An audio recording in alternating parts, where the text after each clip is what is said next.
I want to talk about this very disturbing story.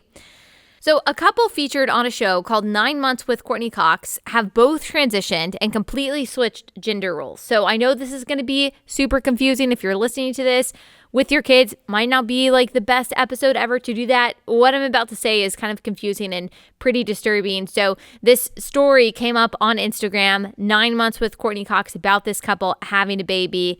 And so here's the summary from the Post Millennial. The baby suckles Patrona, a two-spirit Nahua trans woman. Okay.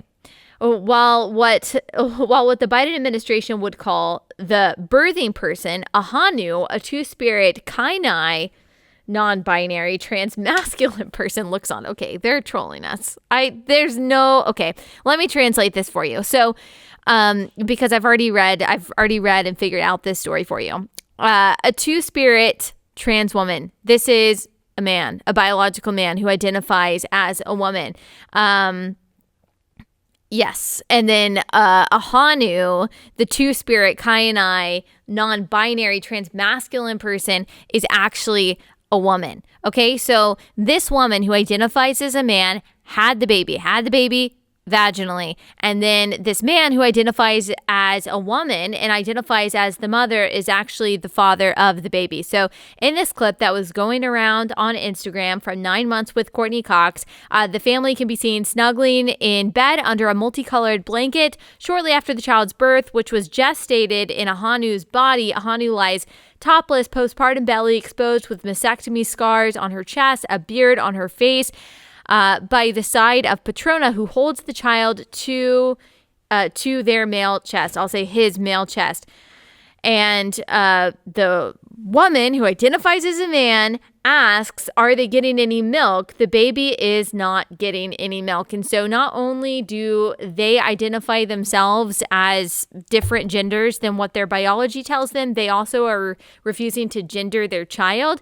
And what's happening is, in this clip that I'm about to show, but if you're listening, you won't get to see it, is that this man who identifies as a woman is actually trying to breastfeed this child and is very sad and frustrated that the child isn't getting any milk. Oh, I had to put it over here. So this man, who again identifies as the woman, says, the baby has been able to latch, Patrona tells the camera as a Hanu looks on silently, but I've not been able to produce any milk because you are a dude. And you can't breastfeed. And this is super sad to me. This is super sad. And I know that I'm making light of this because it's ridiculous. And what else can you do but laugh? Because if you don't laugh, you're going to cry about it. And honestly, I could cry about it. Because this is when it goes beyond that, okay, you know, whatever people do in their bedrooms is none of my business. Whatever two, consenting adults want to do, however they want to dress, is none of my business. And of course, that is true to a certain extent. But you see how this is having an effect on people who don't have a choice. Like, this child doesn't have a choice and is forced to suckle at a man's nipple who is never going to produce any milk. This poor child who is hungry, as all children are. I have birthed twice. I have breastfed 2 children. I know what this is like. They're hungry. They want something to eat. And you are basically forcing this child to grasp for air, knowing that nothing is going to come out of you.